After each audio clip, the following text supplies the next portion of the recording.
let's go ahead and take roll. I'm going to be leading us today, so to some degree I already know who's here, but I'll go ahead and just name the folks who are. Oh, we've got a couple more are joining. Mac McCullough will not be joining us today. Paul Egnatuk. I see him nodding. Here. Thanks, Paul.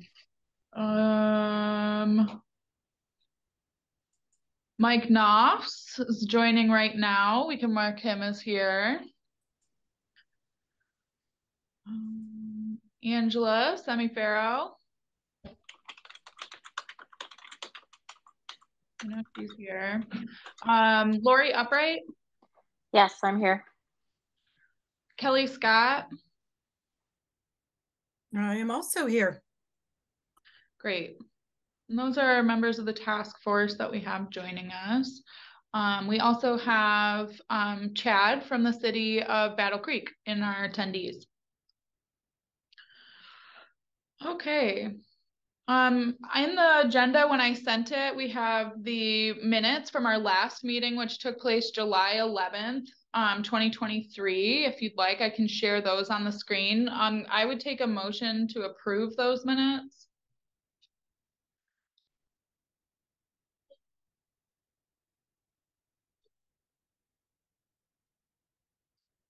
Anyone? Have to be a committee member. Yeah. Okay.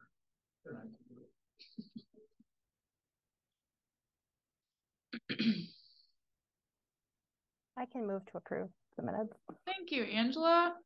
I wasn't here, but I can. We'll take it. Here are the minutes.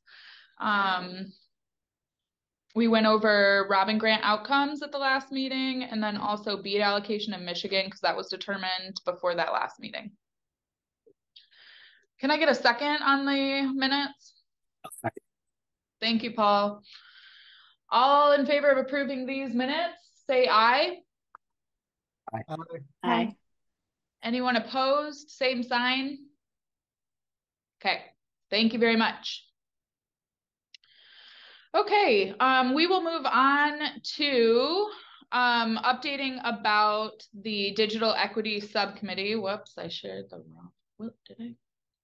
Let me find it. Here we go. The Digital Equity Subcommittee, which now actually has met twice since our last meeting. There's a handful of things I want to share about this, but one of the great things that you know, we have talked on this committee for a very long time about the Affordable Connectivity Program as the solution for affordable broadband access. When CTC gave us the report earlier, at the very beginning of this year, end of last year, they reported 5,073 households enrolled in Affordable Connectivity Program, with about 15,000 households that were eligible. And according to the ACP website, we are now at 11,000 that are enrolled. So we've seen quite a jump in the last year, or I mean, really even 6 months. I think this has a lot to do with the efforts that we've done as the committee, and Lynn and I have done a lot of individual outreach, but also there's been promotion at the state and federal levels about Affordable Connectivity Program. So I'm really happy to see this. I would say statistically, we're getting pretty close to, you know, kind of what might be a saturated enrollment, but we're going to keep working on this. Since maybe the last time we updated, we have reached out to all senior service, you know, I think of senior services, but really it's like the Carewell services groups. We did presentation at Heritage Commons. Most recently, we reached out to every school district and shared this information with the superintendents. And we did see some of them sharing with their students. So we're just going to keep going down the list of the different groups that we hope to reach out to with the Affordable Connectivity Program, but I'm glad to see that we are seeing an increase in enrollment, kind of dramatic. So that's been helpful. This is our first meeting with Angela Semifarrow from the Digital Equity Subcommittee. She's our chair on that subcommittee, and so she'll be joining us on these meetings. Hi, Angela. Angela is the director at the Marshall Library.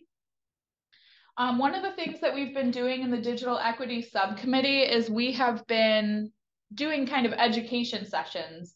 Within the first 20 minutes of the meeting, we hear from different organizations about what they're doing in this world. So the last meeting, which would have been August, we were at the Willard Library and heard about what the Willard Library is doing. And then this month we heard from Angela at the Marshall District Library. And the Marshall District Library, we all agreed in that meeting, that I don't mind sharing, is really a leader in providing solutions for people to connect to the internet and also receive support. Angela has a staff of, I think, 3 people, tech staff, who are able to help people one-on-one. We've talked in this meeting about how one-on-one support really is a valuable approach to helping people kind of bridge that digital divide and learn how to get online and use their devices. And so the Marshall District Library is really doing that work. That education is really along the lines of what we're trying to do with understanding what are the resources that currently exist in Calhoun County for these purposes. So we had the digital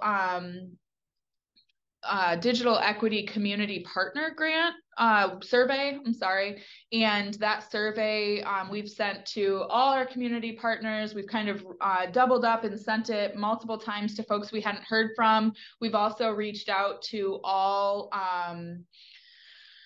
townships, superintendents even, we're sending it to them. The goal is to get as many responses as possible. And I'll share with you kind of where we're at right now. We really have seen a lot of response, especially in the last month, to this survey. So I'm going to open that up just so you can see it. The data is pretty, there's a lot of it, and we're going to work on cleaning up the data, making sure that we're able to kind of parse through this by location, by, type of service, by industry. But it's really been quite impressive to see, and to pull this data together. So there's a lot here, but I'll focus especially on this column right here, which is the organizations that we've heard from. We're hearing from, townships and cities, all the libraries. I think we just haven't heard from, there's Albion, they came in most recently. And so we have heard from all of the libraries at this point, lots of the nonprofits, a lot of the senior groups. There's some really interesting options in here too, like the Art and Culture Collective of Battle Creek, which does provide very specialized training to its members, Fork Senior Center. And they're answering, we went over that survey with this group early on. And so you've seen the questions, but we're asking them about what digital services they provide, and they can have a list that they choose from. Also, who are they serving? And so we're really starting to get that data in, and now the goal is to synthesize this data so that we can make it available by industry. We can analyze where these services are located, so we can understand where there aren't services currently, and also by type of service and all of that. So, we anticipate that this data can be available for the public. If the public's looking for services, we can make it available for nonprofits that provide services so that they can refer people to different groups. We even think that this data can help us with having conversations with different industries about what they can possibly do, and then we can kind of brainstorm ways to make that better. And then ultimately, this data will help the subcommittee start to come up with a plan for how we can fill these gaps, especially knowing that a lot of the BEAD money that's coming down can go to digital equity. And so it can go to solutions to, creating additional services where we might have lack. So I just wanted to provide that update about what we're working on. That subcommittee will continue to work on this stuff. Any questions about the digital equity subcommittee? It's doing good stuff. Every time I will leave those meetings feeling really motivated. I think that we have a lot of the right people in the room. We have Kellogg Community College, Albion College, the libraries. We also have City of Albion, who's been pretty engaged. And so it's really nice to kind of have the folks in the room who are interested in finding solutions on these and also are already doing the work. All right, moving right along. Next, we're going to talk about the BEAD grant timeline. In Michigan, this is something that we've been working or hearing from Merit on. Do you want to provide that update, Lynn? Sure. So Calhoun has been involved in this working group with Merit. There's a bunch of other counties involved as well that meets monthly. At the September meeting, both Ben Feynman from NTIA and Eric Frederick were invited to just give the group an update about the status of things. And so My High's BEAD 5-year plan has been completed and submitted to NTIA. And so the next step is the BEAD initial proposal, which actually has 2 parts. There's volume 1 that they're calling a volume. So volume 1 is the state mapping challenge process, and volume 2 is the competitive grant process. So both of those are due at the end of December. The mapping challenge process will be published in late September, followed by a period of public comments and input, and then submitted in mid-December. And then the competitive grant process will also be issued at the end of October or early November. And then there'll be a comment period on that, with that being then submitted to NTIA again in mid to late December. My High is asking the group to help design the subgrant process. They realize, My High realizes that, they can't do this alone. They really need input from stakeholders. So they will be reaching out with partnership roundtables, but also with this group. I'm thinking, because there are a lot of issues that they don't know how to fix. For instance, one of the questions that was brought up in the meeting by Jill from Allegan was like, okay, I have this dead end road that the ISP won't go down, but there's 4 houses at the end of it. How do we serve those people? And My High, Eric, doesn't have a solid answer for that. He's looking for input on that because, he wants to, as the goal is everybody's goal, is to serve, 100% of Michigan, making sure that we're not leaving anyone behind. So what happens in those gap areas? There are options of doing what's called a line extension program. So there are options out there, but this is definitely a bigger process than just, sending out a grant proposal and, getting in information back for these grants. So they are looking for input on that. So the first part, the state map challenge, will start in mid-January. It's kind of dependent on where the FCC map lies and when it releases its next version. So they're waiting on that. So all of this time frame is a little bit flux. One thing I might add, just to add context to that, is there was the FCC map challenge process. We brought that to you guys. We shared information about the map challenge that we did with the help of GIS. That was for the national FCC map. My understanding is that now the state has decided that they need to get a handle on this data themselves, separate from the FCC. Yes. And so that's why the state will be now doing its own map challenge process to get essentially for My High, so that My High has a map that is more accurate than the FCC map. Right. And the way they're going about that is the NTIA actually has a model challenge process that is a guideline that the states can follow. So the states My High is going to follow that, but they're also adding additional modules to that to make it more robust. So they're looking to for challenges for community anchor institutions. They want to make sure that their map has all community anchor institutions on it. They also are allowing speed tests. Now, there's a lot of rules when it comes to speed tests, and Merit is very involved in that and trying to figure out how they will be able to submit speed tests to the state. That's not something that NTIA required, but it is something that the state is accepting as challenges, and also basically area challenges. So if you have 6 addresses in a census block that are coming up not served, you can challenge the whole census block. Basically, MyHigh will look at the whole census block. So it gets really deep really quickly when you're looking at all this information.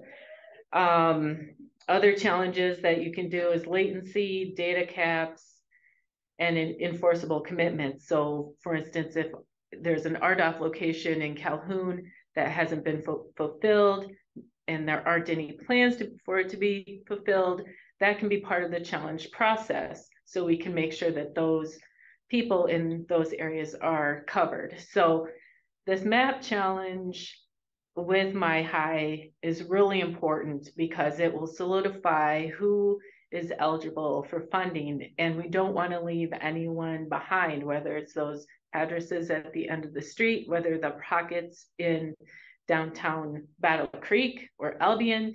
You know, we want to know who is unserved, which brings us to where the county is at, and that's when we're working with Brent to start putting together a map to show what areas are unserved and underserved in the county. So that means everything below 100 over 20.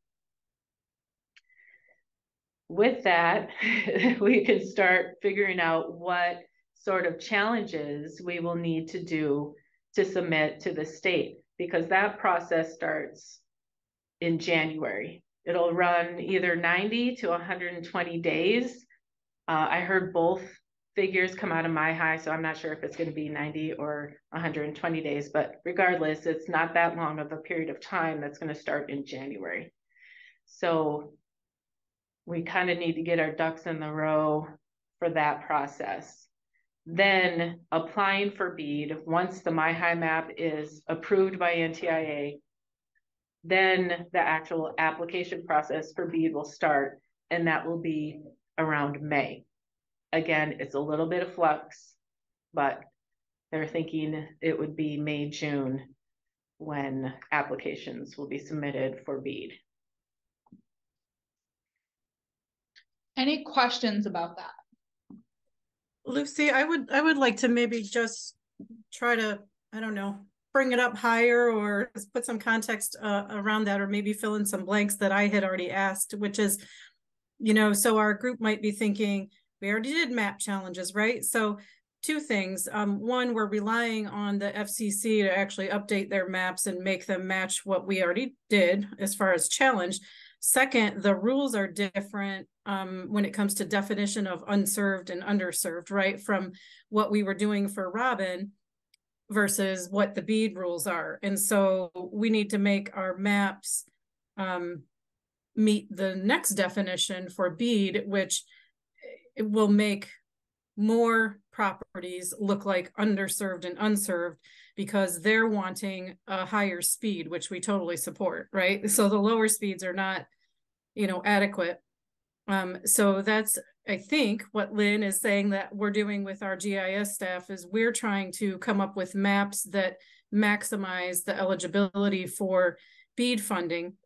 Another piece I wanted to just mention is when we talk about grant for BEAD, it's well, grant and subgrant, right? So the state of Michigan through MyHigh has to put their application in to get the state funding, and then the importance of us challenging the maps within the state is because then MyHigh has to identify or decide how to do their grant program for BEAD, and then counties and local governments and ISPs will become sub-grantees, is what I understand. So the more accurate we can have for our maps and for our data, the better chance internet service providers in our county have to make the case when they submit applications. Did I say that? Yes. accurately? Okay. Mm-hmm. So that's kind of the importance of between now and next May, all of those things will happen. And I really, appreciate a lot of work going on behind the scenes by Lucy and Lynn and Brent to say, there's going to be a lot of money on the table for the state, and the better prepared we can be, the better chance we have. And I think we is going to be internet service providers. We've got 2-3 pretty strong providers in our county that are chomping at the bit to say, we can do this, we want to do this, we're ready to do this, better than they were with Robin. So I still think it's going to be potentially the county supporting applications from the private sector versus the county trying to, be an applicant. But the work that we're doing behind the scenes should be very instrumental in supporting those applications by the time we get to next spring. That's my take on it. Mm-hmm. I agree. I think that the map also that we're creating will help us know where there are pockets that aren't being served right now. And so therefore we can work with the internet service providers when we're discussing our applications to ensure that those areas get met. There are areas in the city of Battle Creek and the city of Albion that are not served. When we pulled the data from the FCC, you can see these pockets very obviously in both areas. And, when we did Robin, I believe it was acd.net did plan on covering the city of Albion in that pocket. So we want to make sure that we're also including the city of Battle Creek in that as well. We really also want to make sure that you're all aware of where those pockets are. One of the things, Lynn and I have been talking nonstop about this map process, and it's a source of deep frustration for me because we have done this already. We did this with the federal map already, and it's important to get the FCC map accurate. So it was not, for nothing, it wasn't futile, but now we're having to kind of do the same thing for the state. And, I'm hoping that especially because we're in this work group, we work very closely with Merit, which works very closely with MyHigh. We'll have the kind of guidance on how to do that. But one of the things that I did want to mention is that I think that it would be helpful if we had other folks who are helping us with this mapping process, even just to provide some insight, that question of speeds, for instance, or even latency and trying to identify where problems with latency are, that gets very complicated. And I think that having additional brains thinking about this problem in Calhoun County will ensure that we are making our map as accurate as possible. When we did our map challenge process the first time, we were using the infrastructure audit that MyHigh did. We used that as our basis for our challenge because we weren't allowed to use the Merit data because it was speed tests and, sort of selecting like, this is my experience versus, that wasn't something that the FCC would accept. And so we did it based on infrastructure. And, it ended up that some of our Comcast data, they didn't agree with, and now we're still in the process of trying to sort that out. So I think that as we go into the state challenge process, I'm eager to ensure that we are gaining as much information from this process as possible so that our maps are very accurate and that we're able to challenge truly for all of these addresses. In our conversations with Ben Feynman recently, because we've been trying to know what that data or what that speed threshold is for NTIA, we found, he said that the speed threshold is 100 over 20 and that anything at or above that is considered served. So, then we're looking under that. And then he says kind of in one little sentence, anything at 100 over 20 with fixed wireless, you should really take a look at that and then possibly challenge that as whether or not it's served. So, you really see that we're working with gray data, in my opinion. Like we're really working with, and especially in Calhoun, a lot, and we've seen this on the map that we're creating with Brent, which is that a lot of our county has fixed wireless. Like a ton of our county has fixed wireless as their service. If you look on the FCC website, a lot of them, for instance, is Mercury Wireless, and those are at 100/20. So what that's saying is that all of those households are then served, which is complicated because we know that when it comes to latency and the actual experience of people who have that internet, it's not that fast. And so we need to really be thinking in depth about how do we represent this? How do we do our challenge in a way that will ultimately lead to the best outcomes for residents? And then also, how do we think about our BEAD applications with internet service providers to truly provide high-speed internet to our residents? It's a lot to think about. Yeah, my take would be just kind of reading between the lines on Ben Feynman's sort of subtle nudging is, I think we be aggressive, and that's maybe where we can help the ISPs applications if you know they're trying to provide fiber to the premise. And I think we just make the case that though they're underserved, they're unserved because all they have is the fixed wireless, and just kind of trudge forward that way and try to get the applications through. I mean, that would be my approach. And it sounds like that's kind of what he's I agree. maybe encouraging without being able to like write the rules that way. Right. Yeah. We both agree. We both have thought that too. And I also think that because Calhoun is as organized as we are, we have a handle on what's going on. We have a handle even on how all of this stuff is happening. I think that we're in a unique position to be, you know, Kelly used the word aggressive, so I'll use it too, to be aggressive in that sense, so that way we can hopefully find solutions that are better than fixed wireless. That's the goal. One thing I'll share too, just because we're talking fixed wireless in rural Calhoun, is that some of the RDOF areas, we're intentionally bringing fiber to the premise in rural Calhoun. We're actually seeing that getting turned on. MEC is turning on their internet fiber to the premise in East Leroy. And so that's kind of awesome. We are starting to see that change. And I'm hopeful that people are going to see the value of fiber to the premise in these rural areas and really like start expecting it, you know, which is what we want. We want people, including in rural areas, to have reliable and high-speed internet. So it's interesting. Calhoun is, you know, especially with the map challenge and now the state map challenge, you know, we just are in an interesting position where I'd like to really keep up with this and really could use support from the task force members when it comes to that, because I think that there's a lot of potential here.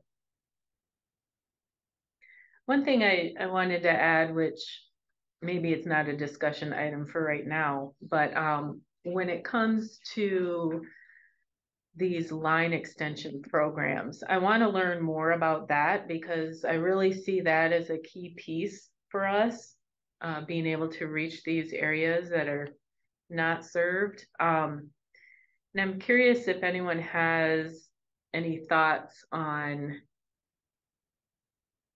that line extension program and being able to fund it in a way that maybe, you know, this is one of the things I was thinking is maybe we do a sub-grant process through the county to get money to subsidize those line extension programs. I'm just throwing that out there as, you know, it's not that the county would be a internet service provider, but we would maybe be a conduit to help those small pockets of 1s and 2s and 12s that aren't served, where the money funnels through the county to the ISP. It's just a thought I have, and it's something that I'm going to bring up at the merit meeting. When Eric is on the call next month, he'll be giving another update to the group. So it's just something to think about. I think that would be a good discussion once we feel confident with our maps to like highlight where those extensions look like they might make sense, because we hear that all the time from people. I live on a dead end road. There's only 5 of us. We would pay this much, but we can't pay that much. You know, I heard it from the farmers at the listening tour. They would say, you know, yes, if you could bring it out and like, we would pay a certain amount, but you know, the amount that they're quoting us is like ridiculous. I think that would be a great thing. And if we could sort of identify, so what I don't know, it almost looks like with the BEAD program is we may be required to do, I don't know, I don't even know, competitive RFP process, but that would be only if the county applies. So let's say we pick a strategic partner or a couple of ISPs who are going to apply for the BEAD dollars. I think we have those discussions with them when they say, or when we say, how can the county help? Maybe we can put like the line extensions as sort of a separate side program, set aside a certain amount where say, okay, go down that road and do those 5 houses and, you know, we'll pay for half or something like that. Mhm. I think that's a great idea for sure. Mm-hmm. Yeah, I think ultimately it's anything is on the table in order to help us. And the nice thing about the map is we'll really be able to see where those areas are, which especially as we're having conversation with internet service providers, knowing where they want to apply for funds, I think that can be helpful too. Mm-hmm. Any questions or comments on BEAD in that process? We'll just keep filling you in as we move along. The map challenge is not going to leave, and so we'll keep working on that process as well. But in the meantime, we are working with GIS on the map. We don't have that ready. We actually only just heard from Ben Feynman about the 100/20. And so that kind of gives us kind of that lens to apply what's served and unserved. So we anticipate we'll have the map hopefully by the next meeting, which will be in 3 weeks. There's going to continue to be conversations about that. I think, you know, even just the line extension conversation and conversations like that are really going to come out of the development of that map. So we will share that map with you as soon as we have it. You know, another thing that's on the table for us to discuss is curriculum and starting to think about, does Calhoun County have the programs and training programs to assist with developing a workforce that is ready to do the work, especially when it comes to, this is sometimes very skilled labor. And so we've started those conversations with Dr. Paul Watson and KCC, and we don't have Albion on the call today, but I just throw that out there too, because I think that that's another area where we're really going to want to engage the task force to really start evaluating those sorts of things and thinking about creative solutions so that we can offer that or make connections to offer that workforce development. I would add to that, you know, it's necessary. Obviously, you want local people who can maintain the systems once they're built out. But even if we could have some sort of forward-thinking plans that we could offer up to the ISPs as they're submitting their BEAD applications, I think it really strengthens the applications. We heard that from Ben Feynman. How can we be in a better position to, you know, competitively apply for funds? And he said, well, try to be an internet friendly community. And that does mean having the infrastructure, the workforce to support a, you know, full out system. So the sooner we could at least say, you know, plans are underway to make sure that we can support the build out of fiber, the better. So, I mean, maybe we just continue to have some offline conversations with our education and higher education institutions to see if there's anything we can do to help in that planning process. I agree, especially because we know that some internet service providers have programs with colleges and universities to help develop this workforce. And if that's something that we can help make connections for, we have these connections within our community with the internet service providers that are serving here, and that will continue to grow.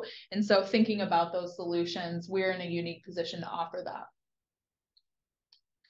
Those two things, the map, which, you know, for instance, Mike Knopfs, I would love to engage you in some of our map processes. I think that that would be really helpful to have you kind of with us in those conversations. And then also when it comes to education and things like that, wanting to engage the task force brings me to a very important third activation that we need from the task force, which we will send an email about as well. But we found out today that Mac McCullough is going to leave the task force.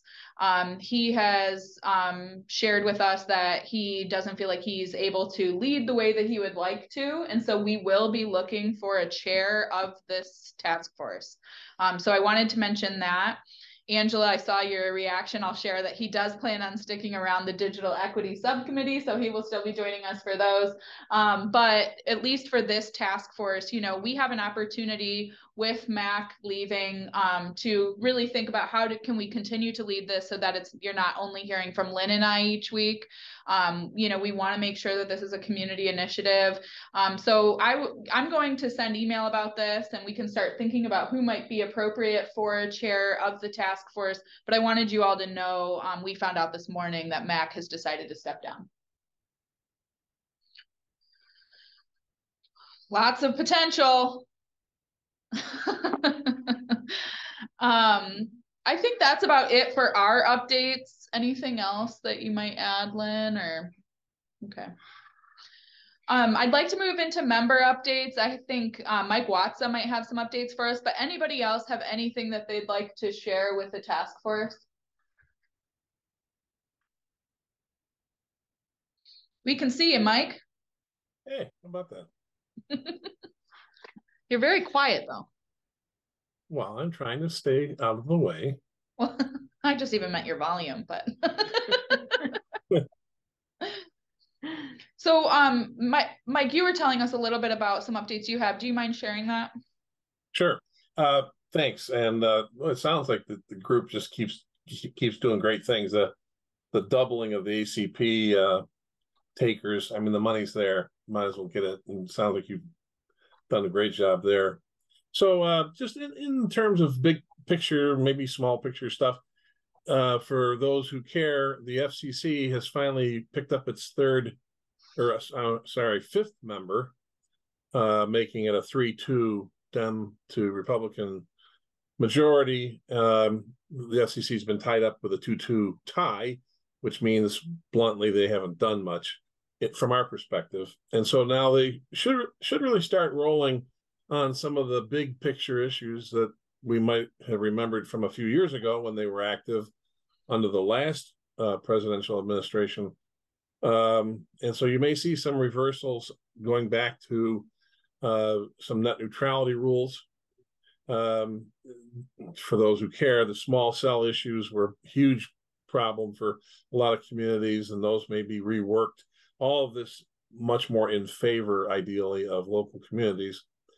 And then cable and its funding and franchising and PEG support, some of those orders that were passed during the last administration, the hope is that we're going to see some improvement in those areas from the FCC, and who knows what else. Obviously, they'll also be more aggressive, I think, on our behalf with regard to the famous map problems and challenges. The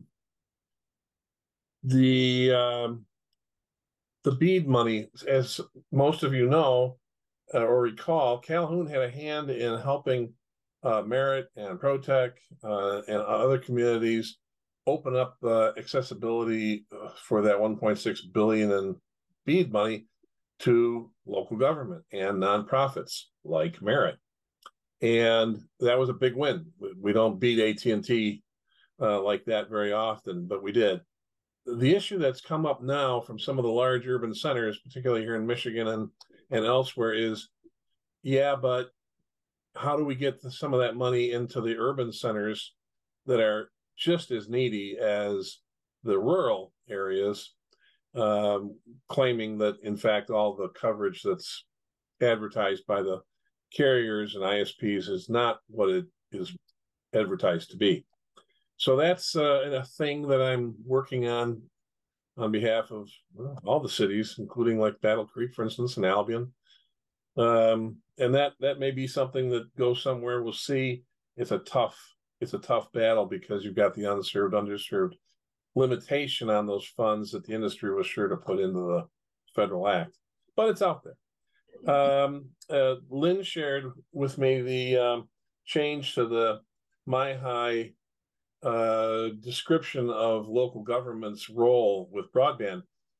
The description was subject to a lot of commentary, including your own Lynn Meikle on behalf of the county and myself for ProTech. And some of those comments were picked up by the Michigan Municipal League, carried over to MyHigh in response to what had been a pretty caustic view from the MyHigh folks in their first draft report on broadband usage of the BEAD money.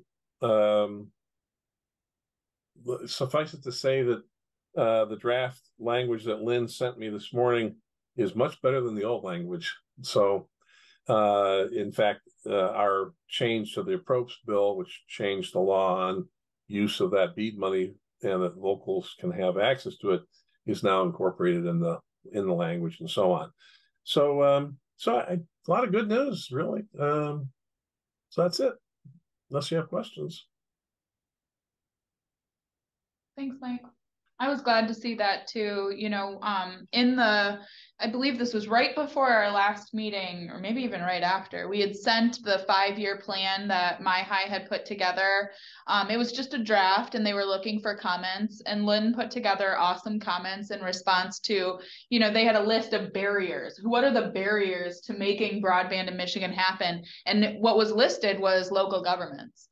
And it was pretty strong language. And, you know, Lynn offered some comments, even just kind of some insight into like how I felt like the language was really strong. And so offered some insight, and that definitely softened in the response. And we did get a response, I think, from Eric Frederick directly. And he said, you know, that was especially talking about some of the requirements that local governments have. But regardless, you know, they kind of soften the language. So it's more about those, like the barriers that local governments face, not that local governments are a barrier to broadband. So just kind of this like distinction in that 5-year plan, which, you know, that 5-year plan is what they're going to use to help kind of think about the future of this work in Michigan. And so it's helpful to just get into the weeds a little bit on that language. Yeah, that barrier description for local government is an old industry, a tried and true industry reference to local government. We've heard it so many times. It comes right out of their playbook. And it was disappointing to see MyHigh picking that up. But things change. And the fact that you folks backed the fight to get local government included in the BEAD money that showed up in the appropriations bill, you know, that's how things work around here. You fight and sometimes you win, and it's all because of that win that this language got changed. I'll offer another thought, Lucy. I've just found out that Eric and I have bumped heads for a long time. I claim Eric represents industry. That seems to be changing maybe a little bit. You know, he can read the tea leaves and feel the tide pulling different directions. He actually recommended my office to the governor's office, who recommended us to a large city in Southeast Michigan that was looking at this BEAD issue in terms of use in urban centers. Eric has never recommended me anywhere. So I was pretty impressed that he would do that. I wrote him a note and said, Eric, I fell out of my chair when I heard that. But, you know, you fight, you push back, and you guys have been a big part of that, whether you know it or not. And it changes things, you know, so it's really been very interesting couple of months. Yeah. I imagine it will continue to be. Pardon? I imagine it'll continue to be interesting as we continue to move forward in this. Oh, yeah. Yeah. Okay. Any other comments or questions? I appreciate you all meeting during this a week later than we had planned. So our next meeting will be in 3 weeks. We will send a reminder ahead of time with the agenda. We're going to keep working diligently on the map. And I will also send an email sooner about looking for a chair for the task force. That's great. All right. Thank you all very much for joining us.